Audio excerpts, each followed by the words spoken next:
Keynote speaker tonight is Howard Lyman. He's the founder and president of Voice for a Viable Future and a director of Farm. He is the author of Mad Cowboy, also known as Plain Truth from the Cattle Rancher Who Won't Eat Meat, and producer of the documentary by the same name. Howard actually did spend most of his life running a cattle feedlot and dairy farm, and has been making amends since then as the most prominent and popular spokesman for veganism. He warned about the danger of mad cow disease long before any of us would spell or pronounce encephalopathy. Several years ago, Howard's fame exploded when he won 2 food disparagement lawsuits filed by Texas beef producers and with some help from television hostess Oprah. Please welcome Howard Lyman.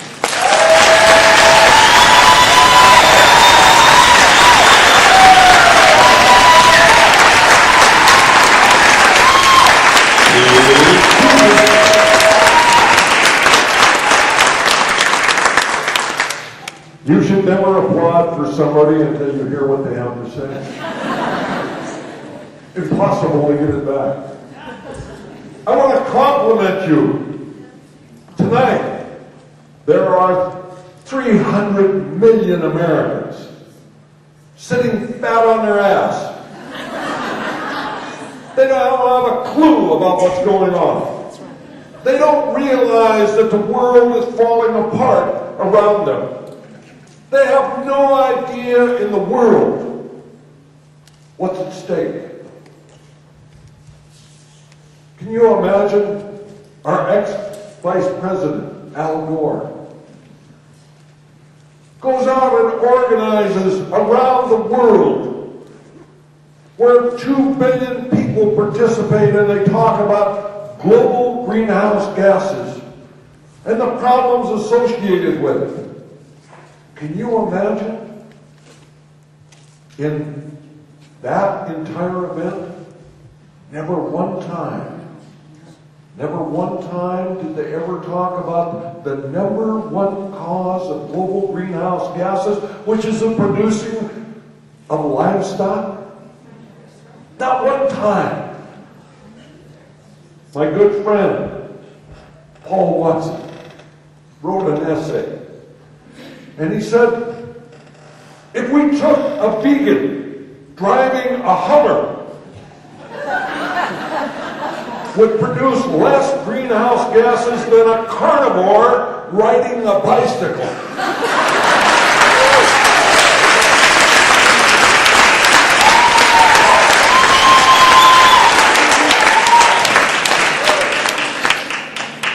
Isn't it about time? Isn't it about time that we look at what's really important? Look at what's at stake. We're looking at the future of planet Earth for the Homo sapiens, our children and grandchildren, to live on this planet with our addiction to eating meat. Are we going to sit at home worrying about a better job, a bigger house, lakeshore property, or a new Hummer? Or should we look at it and say, we got it. We understand. We're going to go out and take the multinational meat industry and we're going to go out and we're going to take them to the mat and we're going to end up winning this fight.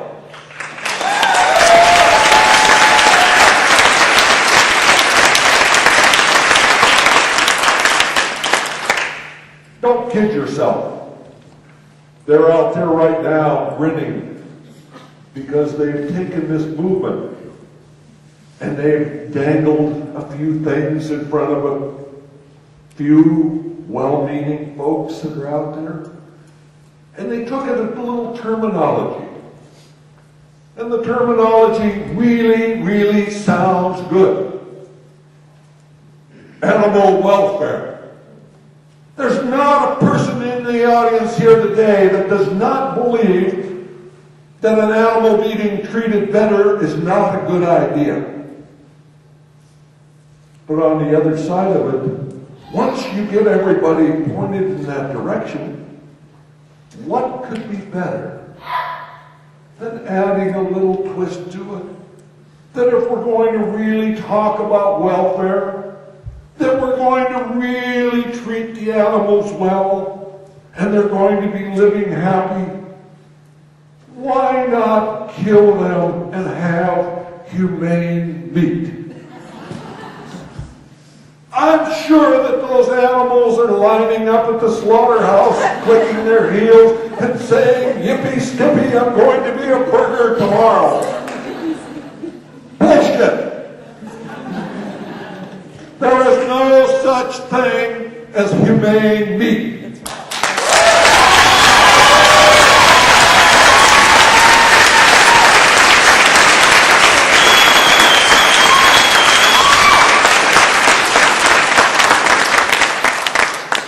I told you when I started that this game right now is 300 million to a handful.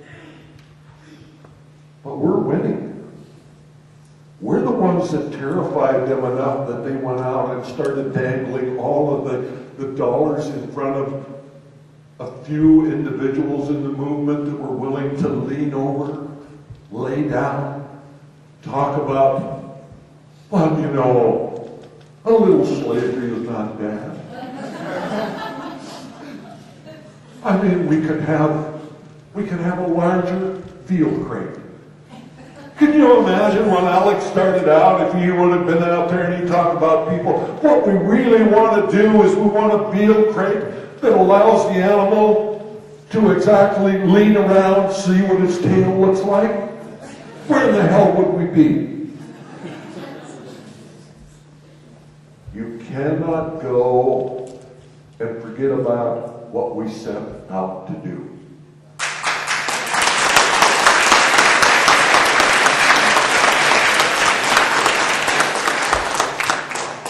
What we're talking about is we're not just talking about saving the animals. We're talking about saving this planet. We're talking about a future for our children and grandchildren. All we need to do as activists is the day that we die that we are able to say, I did what I could do. And if you don't think that we can make changes, ask yourself, how about that damn crazy ex-cattleman? I mean, if that guy can change, anybody can change. We can make a difference. And remember, 80% of Americans are brain dead. They're part of the herd. They're following nose to tail, and when you follow nose to tail, there is only one thing you see in front of you.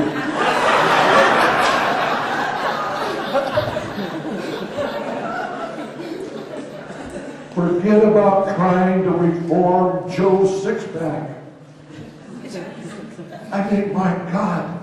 He's sitting at home watching Rush on television. He's hoping he has an opportunity to vote for Dick Cheney for president.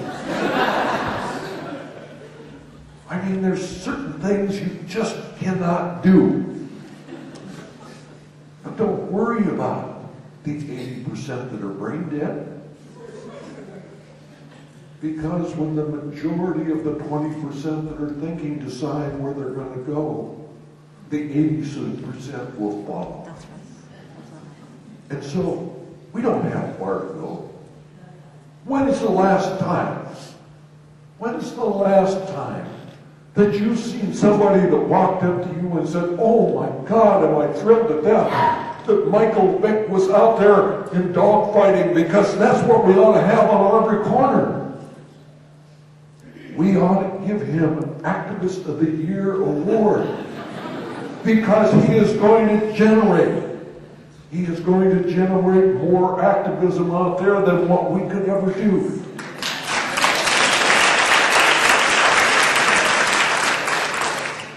When I went on the Oprah Winfrey show, I went there just to tell the truth. I didn't go there and talk to people about you should be a vegan. I didn't talk to them about the problems associated with meat. I just went to tell America the truth. I told them we were grinding up cows and feeding them to cows. Can you imagine a healthy dose of truth? And my God, the industry went absolutely nuts. Oprah just made a small comment. She just said, that stops me cold. I will never again eat a burger. But we were fortunate. We were dealing with people that were brain dead. And so we went from a show that was seen by a few million Americans, where they instituted a suit that went on for 6 years, where 200 million Americans learned about the issue. Do you think we cannot beat an industry that has no more brains than that? I'm telling you right now, we don't have to do everything.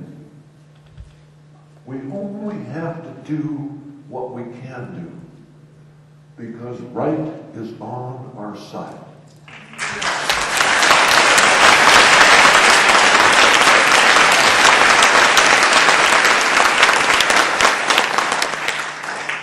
There's no such thing as humane meat. There is no such thing as humane slaughter. But there are things of love, compassion, caring. We can change this world. But we're not going to do it by going out and standing at the corner and shouting at people when they go by, become a vegan! You know, people learn more about what they see than what they hear. It's about time of us that are activists to start walking our talk. It's about us cleaning up our bad habits. And when we do that, the National Restaurant Association says right now to their members, and remember, they are not a vegan organization, and they put out in their magazine and they say to their members, they say, 20% of all meals purchased in restaurants today are dictated by vegetarians. My God. Can you imagine 20% of the meals in America today in restaurants dictated by vegetarians? I have no idea that we were that powerful, but ask yourself this question. 5 people go to dinner. One of them's a vegetarian. Who do you think is going to pick the restaurant? That's right. But there's some simple things that we can do. When you go to dinner with your friends, you don't want to say to them, remember, you don't want to order any of that dead flesh. What you do is you order first. When the wait staff comes and they say, can I take your order? You say, absolutely, I'm ready. I'm a vegan. I don't eat anything with a face, liver, or a mother. I'm deadly allergic to animal products. My wife is greedy as hell. She makes sure that I go to a restaurant that has deep pockets, because if you feed me animal products, I fall over dead. She's waiting there to sue. Now, you haven't said anything to your dinner companion, but all of a sudden you see them reaching over, grabbing the menu, taking another look.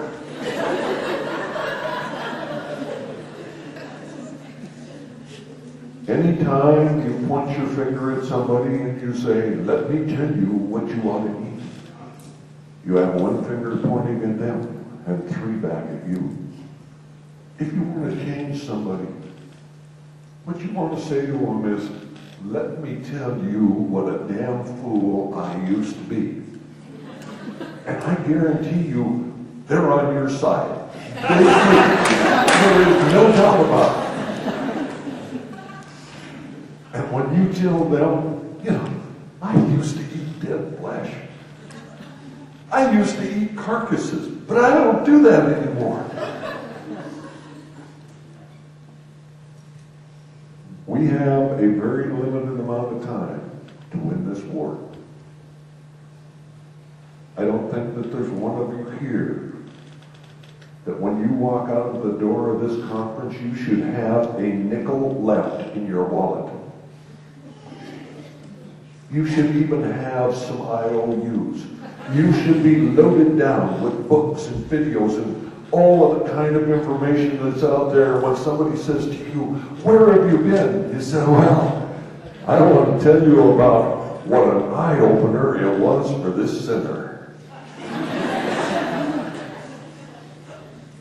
Our job is to go out, and when people are ready to learn, we need to be there. But remember, people have to learn this thing about 7 to 9 times before it sinks in. It's like building a car. You don't put one coat of paint on it. You put a coat of paint of undercoat on it, then another one, and finally you have enough coats of paint, and all of a sudden it's just like that when you're trying to educate somebody, and they say, "I got it. I understand."